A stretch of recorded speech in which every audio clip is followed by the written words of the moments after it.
Hi, Bloomers. I'm so excited to be back with you all today. This episode is going to be so good. This is unlike anything that we've ever done before, but a conversation that's really needed.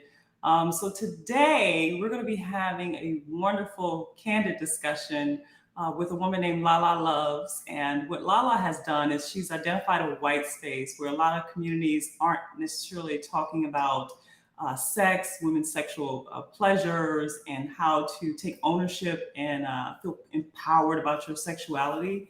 One of the reasons why I wanted to have this discussion with her again is because I do know as we continue to move through different stages of our lives, our sexual experiences may change as we age or gain more responsibility. And I think this is a great conversation to have so we can learn new things and figure out how we can walk into a space at all times where we feel empowered and knowledgeable about our bodies. Because it's something that we honestly should not be ashamed about. You know, intercourse is pleasurable. It should be introduced into the conversation with our friends, and even as our children mature and they become young adults, I hope that we can wrap this conversation around it being a good experience for people. And if you suffered any type of trauma in the past, then maybe we can figure out a way where maybe through her platform where you can work through that and find the help that you need. So I'm so excited that Lala has started this business. I want to also mention that she also writes erotica romance literature as well. And she's going to be starting a podcast here soon as well, where you'll be able to listen in to very intimate, detailed conversations, as well as with her, and then also with healthcare providers. So I want to welcome Lala to the conversation. Let's go ahead and bring her out. Hi, Hi, how are you? I'm good. How are you? I'm doing well. For everyone or anyone that's new to this conversation, please let us know where you're calling in from. I see Kim from Noonan, Georgia. I know that this is a conversation that we may not always have on a platform like this, but if you have any questions, again, this is a no judgment zone kind of conversation and platform. So if you have any conversations, please feel free to type them into the chat, and we'll make sure that we address them with you today. So, Lala, I'm so happy that you could join us today. Thank you so much for being here. I'm excited to be here. I feel like this topic is super important and it doesn't get a lot of exposure. So I'm definitely here, happy to share any information that I have. Yeah, definitely. Welcome to the conversation, Tracy. Yeah, we're definitely happy to have you here with us as well. There's a lot of shame around this conversation, obviously, and we're going to dive deeper into that as well. But can you tell us about your platform and a little bit more about you and how you got started? Yes. So Lala's Bedtime Cells is a platform that offers erotic and romance stories. It offers sexual and love advice, and it offers sexual health, and it emphasizes and focuses around women. Mm, One of our missions is that we want to help destigmatize female sexual pleasure and mhm. empower women to own their sexuality and educate them about sexual health, sexual consent, and sexual pleasure. Mm. Yes. And so my journey started because I have experienced sexual trauma and I've also had some sexual health issues. And there wasn't a lot of communities out there when I would research stuff that I could get on to actually learn a lot about it. There were the help sites, but there weren't a forum where women were talking about their issues, whether it was health related or whether it was what was going on and how they were, surviving and thriving after sexual trauma. So I felt like this would be a good way for me to bring it all together in one spot so people could have the knowledge and arm themselves with that. And we could build a community as women to talk about those different issues. Yeah, I mean, just hearing you speak now and just share your story and what motivated you to start this platform, it's very inspiring and very empowering because a lot of times, as you know, other women such as yourself who've experienced sexual trauma, they don't have an outlet. They don't have a safe space a lot of times because a lot of times people don't feel comfortable talking to family, and then sometimes they may feel ashamed Yes. to even speak with friends. And so I love that no pun intended, Lala Loves. She created this space for women to specifically, find healing and Yes. happiness in their sexual wellness journey. And what better person to lead that mission than someone who's been through this transformation herself? So Yes, hats off exactly. to you. Yeah, definitely, definitely. So for the people who don't know, just break it down for us. What exactly is sexual wellness? Okay, so according to the American Sexual Health Association, it defines sexual health as the ability to embrace and enjoy sexuality through one's lifetime. Sexual health encompasses the understanding of your sexual anatomy, the importance of sexual health care, and knowing the benefits of sexual pleasure on your mental health and ability to have healthy and satisfying relationships. Mm. Yes.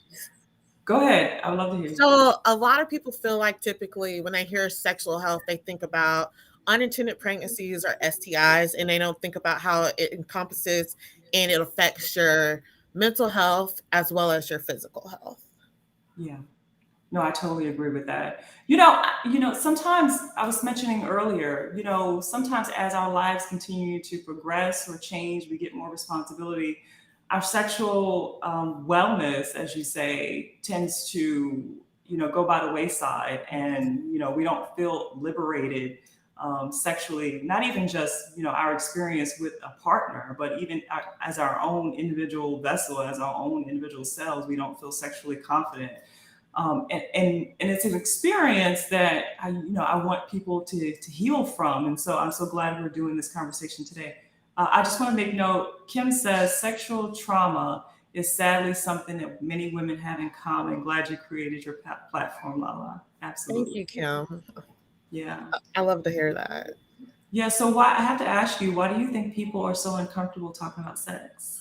So I think people are so uncomfortable talking about sex because of American society has kind of made it a taboo thing and it sensitizes it. How we grow as our sexual selves is based on the same way we grow with our self image, it's based on our culture and our subculture. So if we're constantly being told that it's taboo or it's a hush hush thing or parents and no one wants to talk about it, then it becomes something that is looked at as shameful. Yeah, absolutely. It's so funny that you mentioned that because I think back on. I'm trying to think on, and you all let me know for the ones that's in this discussion. What was your introduction to sex like? Was it a conversation that you had at home with your parents, or someone in your family, or was it a conversation that you were introduced to at school? I'm just curious to hear what your experience was like with that. Yes, absolutely, Tracy. I'm so glad that you're here. Lala, what was your introduction to sex, if you don't mind me asking? What was that like for you? So my mom was actually in social work. And Oh, yeah, so she thought it was super important to educate me and my sister on sexual health and sexuality, and she always left it open in conversation for us to talk about it. So she was a sex positive, so she practiced sex positive parenting. yeah. I like that you mentioned that sex positive parenting because I think that's something that a lot of us did not get. Kim says she was told, you better not do it. And I get that, Yeah, especially from a parent's perspective. There is an age where it's too early to actually physically engage in it. But, by nature, I think many of us are sexual beings. yes, And I would imagine that it could do some harm if, you're shamed for, yes, sexual desires or interests in yes. your formative years, right? I mean, what would you think about that? Yes, it definitely is. Like, that's definitely one of the things that they actually talk about not doing. Like, they say the best age to kind of talk to your child about sexuality is when they start finding out about their sexual anatomy and the pleasure and stuff like that, which is usually between the ages of 3 to 5. And you want to make it age appropriate, like using anatomical terms, like telling them, like, like if it's a male that they have a penis, or if it's a female that they have a vagina, and talking about, like, calling it like breasts and stuff like that, and then letting them know like this is what's happening to your body, it's okay. If they're doing any type of self-pleasure, letting them know that it's not shameful or wrong, but it should be done alone and in the privacy of their bedroom. And then this is also a good age to start talking to your child about sex safety, as in, here are your body parts, and here's where no one should be touching you. And if it does happen, please come and tell me immediately. So making sure you're already opening that conversation for sexual consent. So if something happens down the road, they know, okay, this isn't right. Let me go tell mom and dad that this has happened to me. I love that. I love that you mentioned that. And you know what? Sometimes it's so natural because sometimes even I'm a parent myself, and so the idea, of 3 to 5 having this conversation, I kind of cringe, but I understand the importance. And so I'm sure it takes some unlearning from old habits to, help raise children that are sexually confident and understand that, these experiences are normal. But I also love that you mentioned about consent too, because my children go to an amazing pediatrician, and we had a great experience with her where she had to do like an exam on our daughter, and she asked her permission first. That's good. And yeah, she told her what she was going to do, why she was going to do it, asked her permission, and then asked my permission before she did the examination. And I was like, that is just beautiful. And Yes. she confirmed exactly what you said. Do not use toy names, pretty flower, and all this other stuff.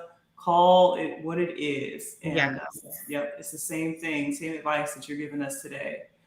So Tammy mentioned, she said she came across porno by accident when she was like 7 years old. Wow, Oh, that's wow. young. Yeah, and that's definitely one of the reasons why you should be providing your children age appropriate information throughout their life changes and experiences as they grow up. Because if you're not giving them the information, they're going to get misconstrued and misguided information from the internet or from their peers, which we've all had that happen where friends will be like, I know I had a friend in high school that told me that you get pregnant from oral sex. And I thought that was just Yeah. like, the craziest thing.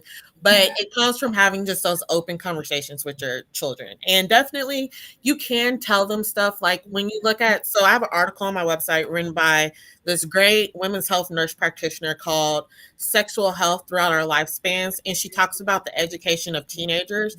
And when she talks about that, she talks about more so when you talk about the actual sexual experiences. So, like telling them about abstaining from sex or, safe sex and STIs and unplanned pregnancies that can happen with that. And she says it's a good conversation to have like right before they enter into high school. And she says it's also a really good time to talk, especially if you have a girl, and boys as well will benefit from sexual consent conversations. But she says really focusing on the girls and letting them understand what's a healthy relationship. Like a lot of times when there's an age gap in sexual relationships in the formative years during teens, it's usually more forced upon with the girls. So letting them know that they have ownership and control of their sexuality at that early age can give them the confidence to tell males no during that time if they don't want to have sex earlier than what they were intending to. Oh my goodness. Yeah. So how do we raise any, do you have any tips on how we can raise confident young girls who feel comfortable utilizing their voices and speaking up if they encounter a situation that's just not bad, that's just bad? So I would definitely doing affirmations with them, letting them know that they're uniquely themselves, that however their body image, their sexuality, however they perceive themselves is part of their self image, and it shouldn't be controlled or influenced by friends, the media, or intimate partners. Just really getting that message through to them and telling them, like, my mom used to always tell me and my sister that our bodies were the only thing we had, and it was our gifts to give to our whoever we wanted as we saw fit in the time frame Yeah. that we wanted. And she said, think about it as a gift and, just really talking about how we were precious, we were a gift, we were someone's treasure, like putting a positive spin on it. Cause I feel like a lot of times sex can be mentally or physically damaging when it shouldn't be. It should be a beautiful and enjoyable act. So Yeah. understanding that you should not be doing something unless you feel completely comfortable with it, and having, just sex positivity. Like my mom would always tell us we're beautiful and we're all sexual beings, but don't do anything that you don't want to do. And no one has a right to tell you that you owe them any of that. Right, absolutely. I love that. You sound like you have a wonderful mother. Yeah, she sounds awesome. I was thinking about the comment that Tammy made earlier about being exposed to porn at the age of 7. There was a lot of conversation, especially on episodes. I don't know if anyone has ever watched a Goop about exposure to porn and kind of how it distorts our idea of what sexual intercourse should be. Do you have any thoughts about that? Yeah, so my first approach is, so I know like it's a little bit what a lot of people, especially from like a feminist perspective, of if porn is bad, if it's like a terrible thing. So my personal perspective is ethical and female friendly porn is a good tool for adult entertainment because it has the arousal effect and it's good for mood setting and stuff like that. However, it should not be used as an educational tool for sexual Yeah. education. So just I feel like, if your child gets exposed to it and they come to you and talk about it, just say, it's for adult entertainment. It's nothing you should be watching at this time, like 18 plus, that's fine. But then also letting them know that that's not how the actual act of sex happens. Just like if what you see in movies, like if you see something in an action movie, like what's going on in Adventures isn't something that would actually happen in real life. That goes for the same with pornography. And that a lot of times those women are, not what normal women typically look like with most media. And so just giving that message across as well. So just letting them know it's not what is normal for most people. Yeah, yeah, that's so true. I mean, there's a lot of stuff in that stuff that I'm sure is just not accurate. Yes. Paid actors. Yes, It's exactly. more sensual, more loving, more Yes. connection. Kim says in her 20s, I looked to porn to get tips or a how-to guide. Oh no. Love See, your honesty, though. I know. See, I feel like I did try, and then like I was just completely turned away because like you should not have tears streaming down your face during oral sex. Like that is not a normal situation. A good book to actually look at if you need tips is Come As You Are. Sorry, I have it actually written down. Give me 1 second. Yeah, so there's a really good book called Come As You Are by Emily Nagoski, and she gives really good tips about just sexual pleasure as a woman and how to be in tune with your body and in sexual relationships. That's would be more of a better tips and how to guide. And there's also a book called Not The Body Is Not an Apology by Sonia Renee Taylor. And she talks about the women's sexual anatomy and women's sexual pleasure and how to approach a women's relationship with just sex in general. That sounds like a great Yes. book. Okay, that sounds awesome. I'm gonna have to read that one as well. So I want to ask you, what percentage of women do you think have actually experienced an orgasm? Okay, so based on reports and polls that they did in 2021, so this is where it gets a little misconstrued. So technically, only 5 to 10% of women say that they've never had an orgasm at all who have been sexually active. However, typically that's between the ages of 17 to 28 years, where women say about like 12% they've never had it. The thing comes in that 64% of women don't have an orgasm during their first encounter of sex because usually it's penetration, and like only 18.4% of women can orgasm from vaginal penetration. So most women need some type of clitoral stimulation and foreplay to actually be able to come. Or Yeah, sorry, orgasm. yeah, yeah. So how do we get to the point where we have a good understanding of our bodies and what actually pleasures us? So a lot of it is exploring your sexual anatomy. So not being afraid to figure out what sets the mood for you, like just trial and error, whether it's erotica or watching movies or having a sexy playlist. Adding masturbation into your self-care is a good way to understand it because you can't instruct your partner on what feels good for you if you don't have an ideal of it yourself. And then also just, even taking a mirror and looking down there because everyone looks different. Their genitalia looks different. And even down to how your pelvic floor is positioned for insertion and everything is varies from woman to woman. So your comfort level during sex is also having an understanding of how your partner needs to insert into you as well during sex. And you Mm. learn all of that from looking at yourself and self-pleasuring yourself. Yeah, that's great information. I have to also ask you for the percentage of women who've never had an orgasm, how do they communicate to their partner what they desire and what they need in a non-threatening way? Do you have any tips for that? I Yeah. mean, I would imagine it takes a lot for it, we want to get to the point where all women feel confident speaking up about, their desires and what's not working for them. It's their body, like you said, so they should have the right to speak up for their body because it's their possession. So, how can they get to a space? How can we get to a space where we feel comfortable having these kind of conversations in a non-threatening way? Yes. So the first suggestion would be to make sure that you're constantly talking in a sex positive way throughout your relationship, not just when there's an issue. So just making sex as a topic something comfortable that you and your partner can talk about in and out the bedroom.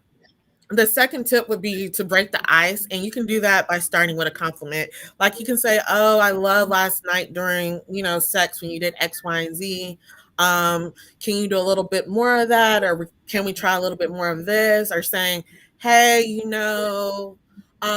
I love when you do this, but can we also do this?" And then another cute idea that I've seen is they'll suggest, writing down your sexual fantasies to one another's and what's your favorite things about sex, and sending it kind of as like a little love letter to one another, and also making a list of like your no-goes, like definitely like working up to making a list with no-goes when talking about fantasies and stuff, discussing what you and your partner are comfortable with doing, and then of course trying it out and just keep going at it until you both feel comfortable exploring your sexuality with one another.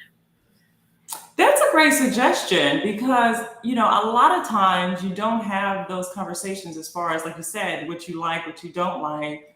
But there's a lot of information out there with checklists, I should say, where questionnaires where you can just go down a line and, your partner answers some and then you answer some and then you could just compare notes and, you might be pleasantly surprised by some of the results that you get. Yes, definitely. Yeah. So I have to ask you, we talked about sexual trauma earlier, and Kim brought up a great point that a lot of women have had sexual trauma and experienced it in their lives before. So, how can we get to a place where we're healing from the disconnection from our bodies associated with trauma? So, the number one thing that I will stress is the importance of seeking counseling to help deal with the mental issues of post traumatic stress disorder and working through that trauma to heal and reclaim your power with a licensed therapist. Then, if you've dealt with like any health issues like endometriosis or PCOS or sexual dysfunction, working through that with your doctor and a physical therapist and a sexual therapist will help you be able to get back into like a higher sex drive and not fear of the pain once you want to be intimate with your partner again. And then another way to work into it is going back to making it a part of your self-care routine. So it's asking yourself, how are you exploring your sexuality in a healthy way today? Are you writing yourself positive affirmations about your appearance? Are you self-pleasuring? Are you dressing sexy that day? Just how are you incorporating it into your daily healthcare routine? Like if you're going to work out, 30 minutes a day, like if you're standing in front of the mirror and your thing is, I'm a sexy person or I'm beautiful, just saying that to yourself can help you get more reacclimated with your sexual self. And then another thing that I would suggest is working on creating a positive sexual self-image, which is the same way that you would work on creating a personal brand or how you would create your own self-image. And then with that, I would suggest, writing out personal goals that you want to accomplish. Like you can say, here are 3 things I'm going to try to make myself more comfortable sexually. And then one of my biggest suggestions, and this has definitely helped me in my sexual trauma and my sexual healing journey, is to work with your counselor to reinvent your sexual self and do exercises with them to reimagine sex and your sexuality in a positive way. And a good book with topics and worksheets and activities for this is called A Sexual Healing Journey by Whitney Maltz. And she has so many exercises in there that can help you understand like some of your thoughts about sexuality, and then she helps you change your mindset to a more positive way to look at it. Mm. There's even some stuff in there where I was like, I didn't even think or know that that could be seen as like, a small sexual trauma that has affected my relationship down the line with my husband and how I feel about stuff. So it's definitely a lot of good information in that book. I love what you just said. So, can you give us some examples of what sexual trauma could be? Obviously, there's some of the more obvious ones, like rape or any type of sexual assault. But what are some of the obvious but less obvious ones? Obvious, excuse me, ones also that really could affect your sex life. So, for instance, if there's any like for one for me that I dealt with that I didn't really think of is like sexual coercion. So someone saying, "Oh, like there's so many women out there I could be with, if that'll have sex with me and stuff like that," and you thinking, "Oh, I have to do that." And then there's also things like if you're in the bedroom and someone's comparing you to an ex and stuff like that, that can be emotionally damaging. Saying, "Oh, well, my ex was more adventurous in bed. Like, why won't you do that?" That's sexual damaging. And then if they're talking about stuff like, say, for instance, something that they've watched in porn, that it's something that you're not, completely interested or comfortable in, and them, forcing it on you, saying, kind of like in a mental way, like, we must do it. I won't be happy unless you do it, stuff like that, using manipulation against you to get their sexual favors. That's also something that can be an issue. And then also it's sexually damaging if like you approach someone with a sexual fantasy and they shame you for it, or like what people like to say in the sexual health community, they yuck your yum. That can definitely make you feel like, abnormal, or that you're, a sexual deviant, and it might not be.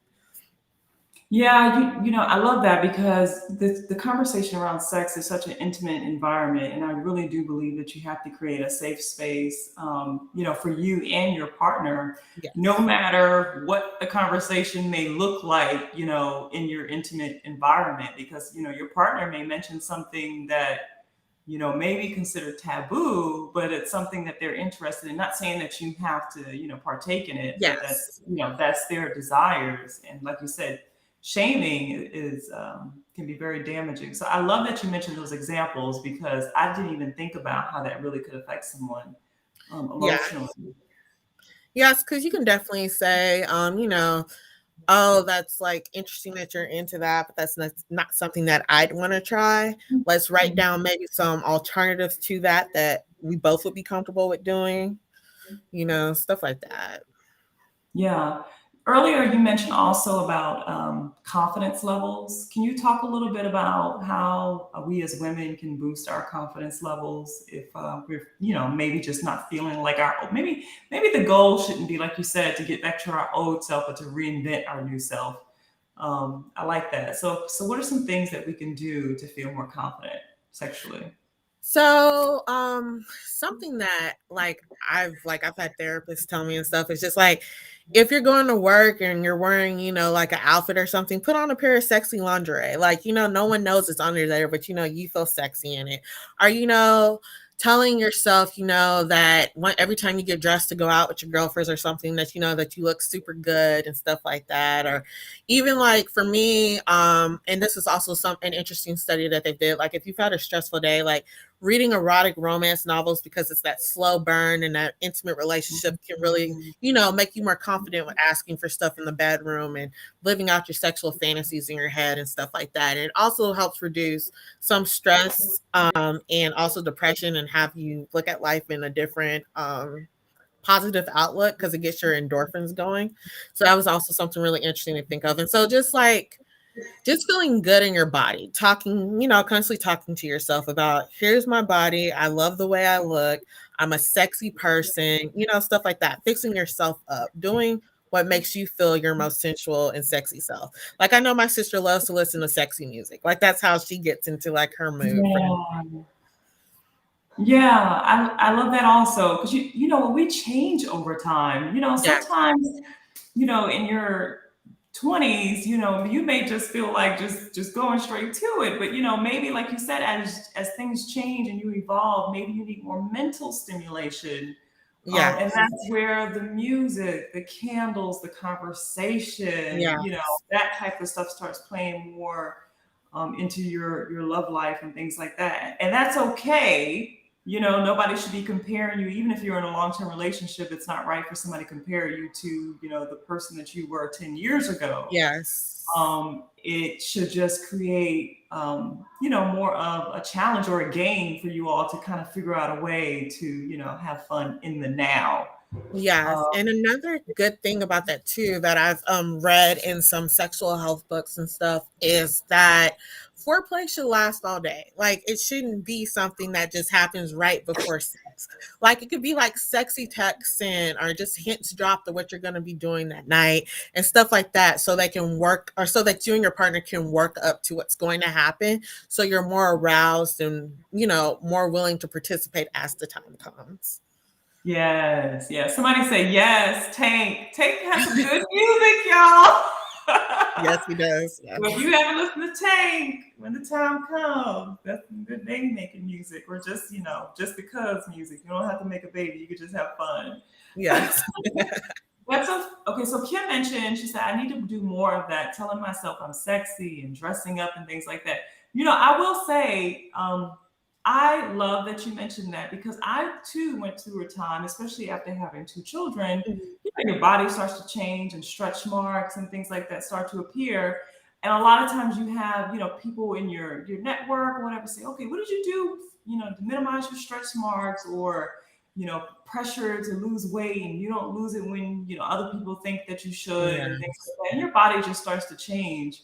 And so I've gone through that experience where it's like, okay, I don't feel as confident as I used to feel. Is something wrong with me? But I started doing the mirror exercises.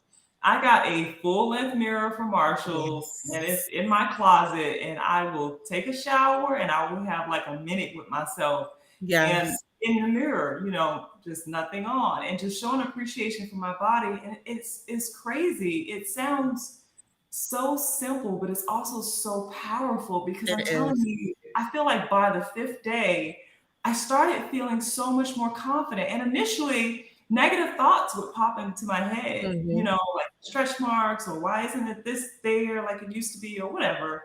But then I had to remind myself where those comments came from, whether Yes. it's, social media, or you looking at a magazine cover and you see a woman that looks picture perfect, but you got to remember their Photoshop, just Yes. things like that, and those are the things that I have done, to help me feel better, just as Yeah. my bare, independent self. So yeah, that Yes, was and I know I've had my weight fluctuate throughout my life, and like in my later 20s, sometimes I'll just get dressed up, I'll do my makeup, put on like a sexy like night outfit, get my wine, and just take pictures of myself just for myself. And yeah, that would make me feel like sexy and more comfortable with my like current size and how I feel about myself. yeah, yeah, yeah. Because you know what, I that's beautiful too, because sometimes we need somebody else to confirm and affirm who we are, Yeah. versus doing it, on our own. And that brings me to another thought. So I'm glad you mentioned that. Is it important for women to have their first sexual experience by themselves, versus it being a tie to someone else initially? I definitely would say so. I feel like that's a lot of mistakes that people make, and I feel like that's too is because there's a lot of shame around self-pleasure and masturbation. But definitely like your first time should be with yourself and exploration, because you can't communicate with someone about what you like and how something should feel, or if something feels wrong, if you don't know how your anatomy works. Yeah, that's so true. I'm so happy that you feel that way, because sometimes if somebody has a great sexual experience and is connected to someone else, even if that relationship is toxic, Yes. they'll hold on to that relationship because they have that 30 minutes to an hour of amazing pleasure. But Yes. if but the issue to me probably more so is that other person probably knows your body better than you do. Exactly. Yeah. Exactly. So it's more empowering if we are, the ones that understand our body and are able to articulate and communicate what we need and Yes. what we want. That means that, no matter, even if you're single, no matter what sexual experience that you have, it's always going to be amazing, because you have Yes. tools, right? to pass it on and to teach someone else to do what you need to be done, or you can do it by yourself. Exactly. And one of the best things they say about sex, one of the best okay, sorry. They say one of the top reasons why women should masturbate is because you can give yourself that pleasure as many times as you want without any wait time or refractionary period. So that's also one of the good things too. So with women, we have the power of giving our own selves multiple orgasms and understanding what we like and enjoying pleasure with or without a partner. Yes, absolutely. Tammy says that makes a lot of sense. Tracy, her favorite playlist is Janet Jackson, Anytime, Anyplace. Yes, Yes, that's a that's a good beautiful song. one too. And you know, and that song too would be a great one to play by yourself. You know, Yes. if you have some alone time, you know, when you're taking a shower or you know, you're putting your moisturizer on, you know, create that. We can create that environment, light a candle for ourselves where we're romancing ourselves. So we set the Yes. expectation for the type of environment, right, that we're willing to accept into our lives. Yes. So yeah, I really think that's really beautiful. Yeah.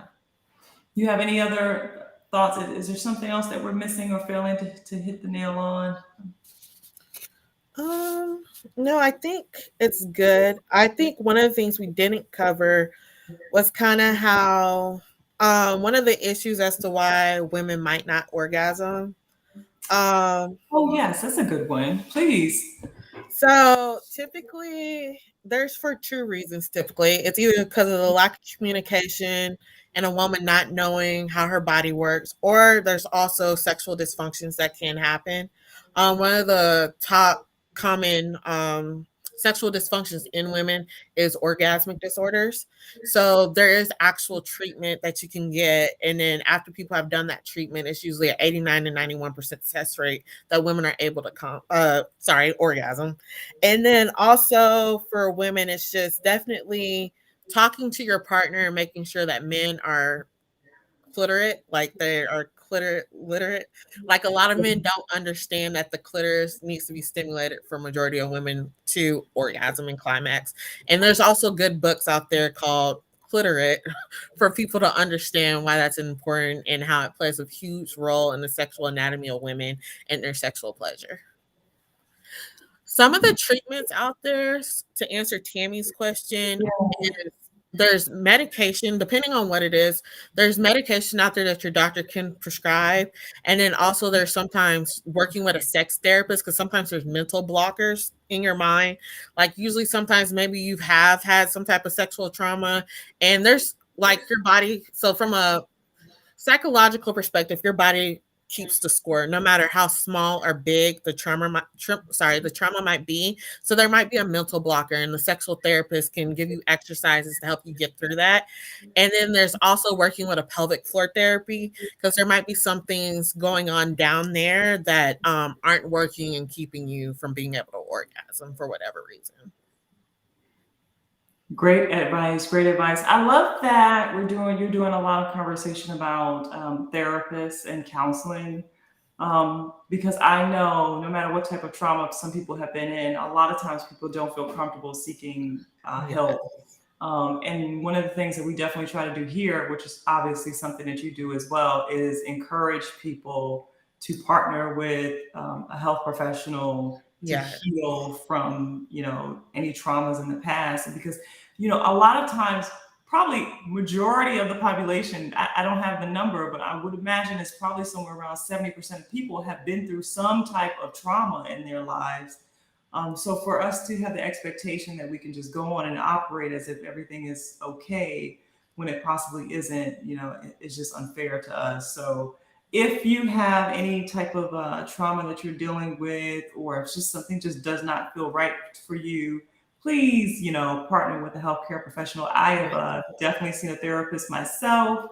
I love going bi-weekly. I'm going to pick that up again because sometimes you never know, you know, where the disconnect is. And when you're sitting in front of somebody that studied this profession for the last 10 years, they can really help you decipher and pick through your life occurrences that would may be preventing you from having healing in a certain area. Um, yeah. So, oh, I want to point out. So, Tammy, I'm not familiar with this, but hopefully you are, Lala. She says, "How do you feel about the zero shot?" So I've heard about the O shot. See, Yeah. well, I'm not familiar. So I've heard about the O shot. I haven't done too much research into it. I will, and so in August, it's National Orgasm Day, so I'll definitely have some articles written about it. However, I have met a lady who has had the O shot, and it has helped her. Because post menopause, women typically have issues with vaginal dryness, and their sexual libido typically goes down because the ovaries are no longer making those reproductive hormones anymore. And she used it and it helped bring more kind of blood to the surface, which was able to help her have better and longer lasting orgasms post menopause. For younger people, that's typically something I don't think, like from talking to, like I've had to do pelvic floor therapy, and from talking to my pelvic floor therapy, they'll more so talk about going to like a sex store and trying to get like, there's different types of like clitoral stimulus. So it'll be like a gel that you can put on there that'll intensify the feeling. And then there's also some vaginal gels that you can put on. That won't have any irritations that you can put on the inside that'll rush blood to the inside of your vaginal opening, and it'll make the sex feel more intense. You can try those out. And one of the things is too that the skin inside your mouth is the same skin that's on your genitalia. So you can usually rub some of the creams in your mouth on the inner side of your like cheek. And if you don't get any skin irritation there, then typically you won't have any down below as well. So you can definitely try those as well if you're having issues getting to an orgasm. Excellent advice. I have never heard of that. So thank you very much, Tammy, for introducing that to the conversation. Yeah. So, yeah, Tracy said yes, the gels are great. So Awesome. for people who may not be having much excitement, sexually right now with their partner, what are some things that they can do to kind of spice it up? So the first thing that a lot of people will say is sex toys and sex games. So introducing, so in which that could kind of be for some people like a little bit of a taboo conversation, but definitely breaking the ice. First, just asking your partner how they feel about, bringing like a cutter in or a small toy or a couple's toy, do something small. And you can do your research together online and go shopping for it at a sex toy store together. And then that's an easy way to get it started. And then also, like, just like you plan dates, I also say it's good to have like sex dates as well. So, like, do something adventurous. Like, if you're gonna like go out, like go outside of the home, rent out a hotel room, like, have an outfit, like do Mhm. role playing. There's just types of little things like that to help spice it up. Mhm. Yeah, and even if you're married, you've been married for 15 years, like you said, get a hotel, meet your spouse at a restaurant, act like you don't know them, and just see how things go. Just go from there. So I want to make sure that Tammy and Kim's question is definitely getting asked. So they want to know more about the creams that you mentioned earlier. Do you have the names of any of those? So not off the top of my head, I can definitely email you a list for you to send out. Okay. But I will say Adam and Eve's, Love Sense, I can't. Balesa, they sell a lot of those, and you can buy them online. And then Velvet Box, which is a female friendly sex toy store, they have an online retailer, and you can get them from there as well. And they have a lot of education. Like what I like about Velvet Box is they offer online and in person classes just about intimacy, whether it's for women or for couples, and it spans across a lot of topics. Awesome, awesome. I also, before we end this conversation, I also want to point out that you are a writer, also, and you write erotic novels. It's so funny that you mentioned that because Fabio, right? Erotic novels, right? So those are the type of books that we're so used to seeing our parents, Yes. read as we were growing up. But I love that you're reintroducing this to the conversation because I can see how the story could be stimulating for women, and I'm interested as well. So I want to highlight your website. It's lalasbedtimetales.com. You have a beautiful website, by the way. I Thank want to you. Yeah, I want to encourage everyone to go to lalasbedtales.com and connect with Lala on her podcast and her blog. She has tons of exclusive content, and just make sure you subscribe. She's really opening up the door to a lot of empowering conversations on sexual health and wellness. And her platform is specifically focused on inspiring you all and us to take ownership of our bodies. And this is something that, a lot of times women don't have permission, not that we need permission, we need to give ourselves permission to explore our sexuality, so we can have enjoyable experiences intimately by ourselves or also with our partner. So definitely go to lalabedtimetales.com to check out all of her amazing, amazing content. This was a really great conversation, very informative. I'm so grateful for everyone that attended thus far because again, this is a conversation that a lot of times, and Lala, sometimes people don't feel confident in having. But if you don't ask for help, if you don't ask the questions, and you're just like, you'll never know. And even the conversations that I know we're having today, we're still touching the tip of the iceberg. So I'm so excited to join your conversation, your podcast, just to hear more about the conversation that you're going to bring forth in those discussions. Yeah. Yes, definitely. And so I want to also ask you, what are some tips, or do you have anything else that you want to leave with us today? I would say definitely hold each other accountable. To normalize and destigmatize a topic, you have to constantly be open about talking and sharing information. Like, I let my friends know that I'm pretty much an open book and they can always come talk to me about any situation. And I feel like that also opens the door for anything traumatic that people might not also talk about, whether it Yeah. be unhealthy relationships or sexual violence or domestic violence. And I feel like if we destigmatize and normalize talking about sexuality and not making it a dirty thing, then we can help eliminate some of those areas of gray with consent and with unhealthy relationships and bring those issues more to the forefront. Yeah, absolutely. And can you just also, for anyone else that may just be joining towards the tail end of this conversation, and they maybe don't understand the importance of sexual wellness, can you just tell us a little bit about, to close this conversation, why conversations like this is really important and how it affects our everyday life? So we're sexual beings by nature. So basically, sex is a carnal need and it's within our life. It can affect you mentally, it can affect you physically, and it should be part of your healthcare routine, just like going to the doctor if you're having heart issues. And you have to be your own best, like, ally or rallying for yourself. If you're having discomfort down there, but all the tests are coming back negative, don't be afraid to go to a doctor until you find one that's sex positive to help you with your issues. And it's Mhm. also the same thing with therapists. Like, I've had some therapists that were like, kind of taboo about talking about some sexual stuff. So I went until I found one that was more open to talking about stuff that I needed to talk about so I could heal. So it's just understanding and knowing that sexual health is more than just unintended pregnancies and STIs. It helps with your functioning and relationships throughout your life, whether it be friendships, romantic, or sexual. You just nailed it on the head. So grateful for you. Oh my goodness, this is so amazing. I got a lot out of this as well. And I hope you all got a lot out of this conversation today as well.